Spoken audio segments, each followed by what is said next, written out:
दोस्तों आज की इस क्लास में हम लोग जो सीटेट का लास्ट ईयर 2021-2022 में जो एग्जाम हुआ था ना, उसके 7 जनवरी के हिंदी पेडागोजी के 15 इंपोर्टेंट क्वेश्चंस को डिस्कस करने वाले हैं। तो चलिए दोस्तों क्लास को स्टार्ट कर लेते हैं। उससे पहले दोस्तों यदि अभी तक आप लोगों ने जो पिछली क्लासेस है ना उनको नहीं देखा है तो आपको नीचे डिस्क्रिप्शन में प्लेलिस्ट का लिंक मिल जाएगा और साथ ही में ऊपर आई बटन में भी आपको लिंक मिल जाएगा। तो वहाँ से जाकर आप सभी लोग उन क्लासेस को भी ज़रूर से देख लें। और साथ ही में दोस्तों यदि आप लोगों ने अभी तक हमारे चैनल को सब्सक्राइब नहीं किया तो प्लीज़ दोस्तों चैनल को सब्सक्राइब करना, साथ ही में लाइक करो, बेल आइकन को प्रेस करके ऑल के बटन पर सेट कर लें ताकि जो नेक्स्ट क्लासेस है ना उनका नोटिफिकेशन आपको मिलता रहे। तो चलिए दोस्तों यहाँ पर चलते हैं पहले क्वेश्चन की ओर। तो दोस्तों आज की क्लास का हमारा पहला क्वेश्चन है, झारखंड के एक गांव में रहने वाली एक शिक्षार्थी अपनी मातृभाषा और हिंदी जानती है। ठीक है ना। तो दोस्तों झारखंड के एक गांव में रहने वाली एक शिक्षार्थी अपनी मातृभाषा और क्या है, हिंदी जानती है। आपको दोस्तों ध्यान देना है, मातृभाषा और हिंदी को जानती है। जो उसके घर और आस पड़ोस में बोली जाती है, वह विद्यालय में अंग्रेजी सीखती है। तो दोस्तों वह कौन सी भाषाएं भाषा अर्जन के और कौन सी भाषाएं अधिगम के अंतर्गत आती हैं। भाषा अर्जन मतलब यहाँ पर आप समझ लीजिए कि बच्चे को पता नहीं रहता, वह अचेतन प्रक्रिया से भाषा को अपने आप सीख लेता है। जैसे कि दोस्तों मातृभाषा को उसे कोई सिखाता नहीं है, अपने आप वह क्या करता है, अनुकरण करके सीख लेता है अपने परिवार अपने समाज में रहकर। और भाषा सीखना मतलब वह जब विद्यालय में जाता है तो उसको भाषा सिखाई जाती है, उसको पता रहता है कि वह उस भाषा को सीख रहा है। तो दोस्तों कौन सी आती है, भाषा अर्जन और अधिगम के अंतर्गत। मातृभाषा और हिंदी भाषा अर्जन के अंतर्गत आती हैं। यहाँ पर बिल्कुल ये वाला सही हो सकता है। यहाँ पर देखिएगा अंग्रेजी भाषा अधिगम के अंतर्गत आती है, 1 और 2 बिल्कुल यहाँ पर सही लग रहे हैं। ठीक है, हिंदी भाषा अधिगम के अंतर्गत बिल्कुल नहीं आती है दोस्तों अकॉर्डिंग टू क्वेश्चन। ठीक है ना। तीनों भाषाएं भाषा अर्जन के अंतर्गत आती हैं, ये भी नहीं है। ऑप्शन नंबर यहाँ पर 1 और 2 किस में दिया गया, ऑप्शन नंबर 1 में दिया।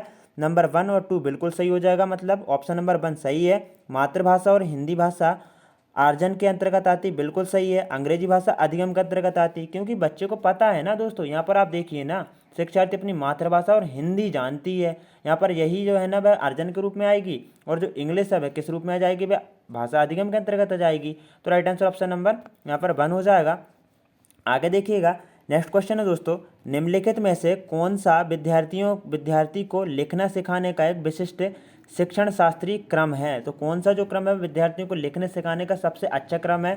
तो देखिए सबसे पहले विद्यार्थियों से विशिष्ट प्रकार की अनेक आकृतियां बनवाना, उसके बाद सीधी रेखाओं और गोलों द्वारा अक्षर लिखवाना चाहिए, और अंत में थर्ड आ जाएगा शिक्षक विद्यार्थियों से ऊंचे स्वर में अक्षर बुलवाकर अनेक बार लिखवाना। मतलब सबसे पहले 2 आ जाएगा, फिर 1 आ जाएगा और उसके बाद में थर्ड आ जाएगा। तो ये वाला ऑप्शन किस में है, देखिए यहाँ पर नंबर 2 किस में है, नंबर 2 है ऑप्शन नंबर थर्ड में। यहाँ पर फिर 1 फिर उसके बाद 3 है ना, थर्ड। तो right answer option number third हो जाएगा। आगे देखेंगे दोस्तों, यहाँ पर नेक्स्ट क्वेश्चन है, शब्द दीवार लिखित या मुद्रित शब्दों का समूह है जो बड़े आकार में होते हैं और कक्षा की दीवार पर इस तरह लगाए जाते हैं कि वे दिखाई पड़ें। तो दोस्तों शब्द दीवार मतलब उस पर कुछ क्या चित्र वगैरह जो रहते हैं ना बड़े आकार में होते हैं, जो कि दिखाई पड़ें अच्छे से बच्चों को, है ना। इस शब्द दीवार के माध्यम से साक्षरता की कौन सी अवधारणा या कौशल नहीं सिखाए जा सकते हैं। यहाँ पर पूछा गया कौन से कौशल नहीं सिखाए जा सकते हैं। तो देखिएगा मूल शब्दों की समझ, ये तो यहाँ पर सिखाए जा सकते हैं। ध्वनि के नियमों को समझकर पढ़ना, ये भी सिखाया जा सकता है। वर्तनी की आकृति के प्रति जागरूकता, ये भी सिखाया जा सकता है। कठिन शब्दों को उच्चारण कैसे सिखाओगे आप, ठीक है ना। तो यहाँ पर ये बिल्कुल भी यहाँ पर राइट आंसर यही होगा, क्योंकि यहाँ पर नहीं पूछा गया है। तो राइट आंसर ऑप्शन नंबर 2 हो जाएगा, यहाँ पर नहीं पूछा गया था। देखिएगा दोस्तों यहाँ पर नहीं पूछा गया, याद रखना है, क्योंकि दोस्तों ये नहीं वाला जो है ना ये क्वेश्चन अक्सर बच्चे गलत कर देते हैं। आगे देखिएगा नेक्स्ट क्वेश्चन है, कक्षा 5 को काल के नियम समझाने के बाद अध्यापिका जोड़ों में कार्य करवाती है। विद्यार्थी ए पठन पाठ्य सामग्री में से वर्तमान काल का एक वाक्य लेकर विद्यार्थी बी को भूतकाल में सुनाती है। विद्यार्थी ए अनुमान लगाती है कि वर्तमान काल क्या होगा। विद्यार्थी ए उसके अनुमान लगाने तक आवश्यकता अनुसार वर्तमान से भूतकाल में वाक्य बताती रहती है। यह गतिविधि किसके सबसे अधिक करीब है। तो दोस्तों ये किसके अधिक करीब है मतलब ये पूरी की पूरी जो डेफिनेशन है ना इसको आपको अच्छे से पढ़ना है। उसके बाद ये किसके अधिक करीब है दोस्तों, तो ये जो है ना ये अकॉर्डिंग टू स्वयं की उत्पादक परिकल्पना, किसके दोस्तों, और स्वयं के यहाँ पर अधिकतम करीब है, स्वयं की उत्पाद परिकल्पना से रिलेटेड है।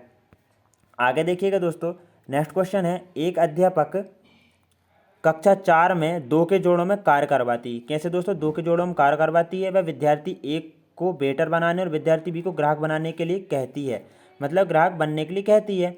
प्रत्येक जोड़े को आपस में संवाद करने के लिए कहती है। यह गतिविधि किसमें सुधार लाने के लिए सबसे कम योगदान देती, किसमें सबसे कम योगदान देती है, ज़्यादा योगदान नहीं, सबसे कम।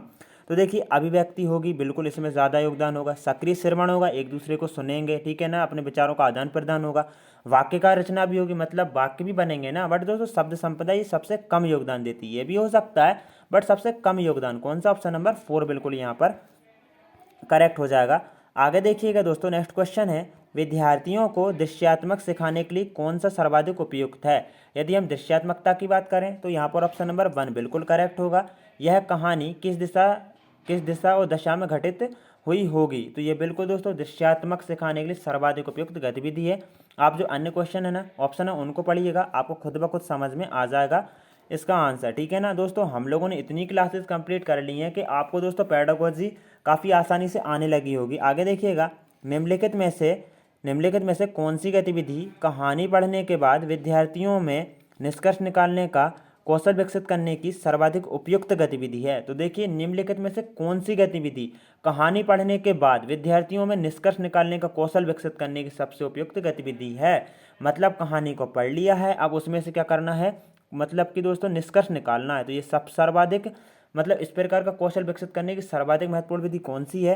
तो यहाँ पर देखिए, इस कहानी में एक पात्र ने जिस तरह प्रतिक्रिया दी, क्या उसी तरह से प्रतिक्रिया देने वाले व्यक्ति को आप जानते हैं।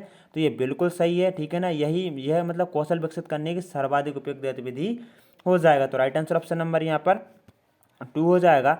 आगे देखिएगा दोस्तों, नेक्स्ट क्वेश्चन है, निम्नलिखित में से कौन सी गतिविधि अध्यापक द्वारा सहायता देने का उदाहरण नहीं है। सहायता देने का उदाहरण नहीं है पूछा गया है। विद्यार्थियों को विषयों की सूची दें जिन पर उन्हें 2 मिनट के लिए बोलना है, कौन से बिंदु बोले जाएं उसके लिए संकेत देना है, ये तो है, ठीक है ना। विद्यार्थियों से मौखिक रूप में बहुत से सरल प्रश्न पूछें और बड़े प्रश्नों का उत्तर देने के लिए इन प्रश्नों का सार प्रस्तुत करें।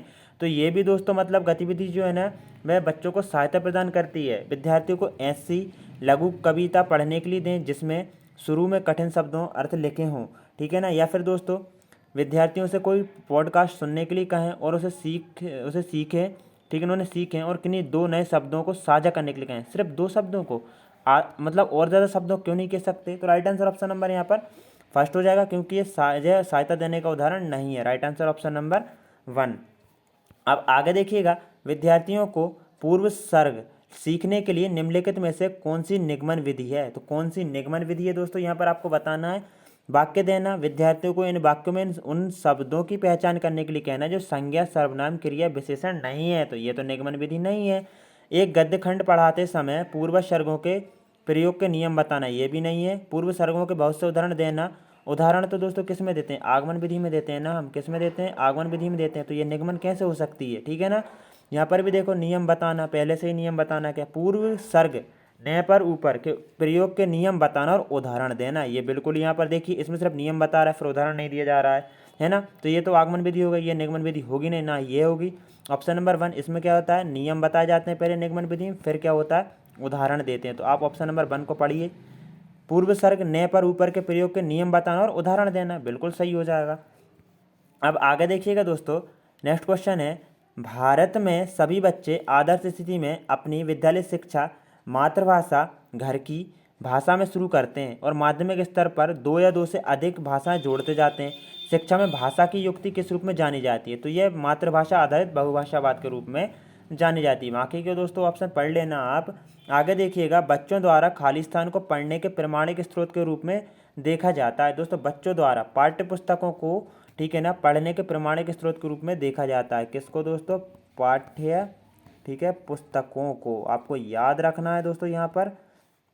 आगे देखेंगे दोस्तों, बाकी को दोस्तों ऑप्शन आप पढ़ते जाइएगा। निम्नलिखित में से कौन सा भाषा सीखने के आकलन का सबसे प्रभावशाली उपकरण है। तो कौन सा दोस्तों सबसे प्रभावशाली उपकरण है। लिखित परीक्षा होगा नहीं, श्रोत लेख दत्त कार्य नहीं होंगे, अवलोकन बिल्कुल यहाँ पर करेक्ट हो जाएगा दोस्तों, अवलोकन बिल्कुल करेक्ट है, आपको याद रखना है। आगे देखिएगा दोस्तों, निम्नलिखित में से कौन सा प्रमाणिक पठन सामग्री के उद्देश्य को प्राप्त करने में मदद करेगा। प्रमाणिक पठन सामग्री के उद्देश्य को प्राप्त करने में कौन मदद करेगा दोस्तों। तो यहाँ पर बताइएगा, ध्वनियों की सूची, किसी स्थानीय होटल की व्यंजन सूची, अपने फ़ोन पर रिकॉर्ड की गई 2 मिनट की कोई वीडियो, ठीक है ना, अध्यापक द्वारा जापानी भाषा में लिखी गई कहानी के अंग्रेजी में अनुवाद। तो यहाँ पर राइट आंसर ऑप्शन नंबर कौन सा हो जाएगा दोस्तों? ऑप्शन नंबर 2 होगा कि भाई उद्देश्य को मतलब कि प्रमाणिक पठन सामग्री। तो किसी स्थानीय होटल की व्यंजन सूची जो है ना वह स्थानीय मतलब प्रमाणिक पठन सामग्री के उद्देश्य को प्राप्त करने में मदद करेगी। ध्वनि की सूची नहीं, ठीक है ना। अपने फ़ोन पर रिकॉर्ड की गई 2 मिनट की कोई वीडियो, सिर्फ वीडियोस थोड़ी प्रमाणिक जो उद्देश्य है प्राप्त हो जाएगा, है ना, प्रमाणिक सामग्री के उद्देश्य।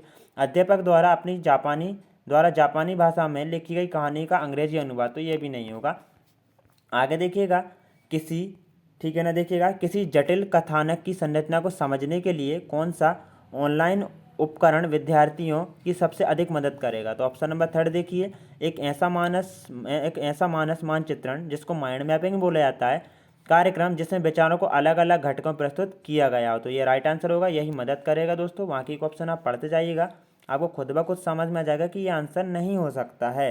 आगे देखिएगा, एक विद्यार्थी ने नववर्ष के उत्सव के आयोजन पर एक अनुच्छेद लिखा। अब अनुच्छेद देखिएगा दोस्तों, नववर्ष के दिन मेरे परिवार और मैंने अपने मित्रों को आखिरी घंटे गिनने के समय आमंत्रित किया। हम केक की दुकान पर गए और केक बनाने के लिए कहा। हम सजावट, खाने पीने की वस्तुएं भी लेकर आए। मेरे माता पिता ने गुब्बारे फुलाए और मैंने घर सजाने में मदद की। हमारे मित्र रात्रि भोज के लिए आए और मध्यरात्रि तक रुके।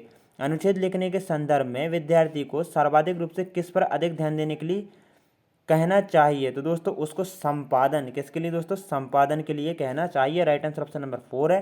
दोस्तों आपको आज क्लास कैसी लगी? आपके 15 में से कितने सही हुए? क्या 15 ही सही हुए, 14 या फिर 12 या फिर 11, 10, जितने भी सही हुए कमेंट बॉक्स में जरूर से बताएं। जय हिंद दोस्तों, वंदे मातरम।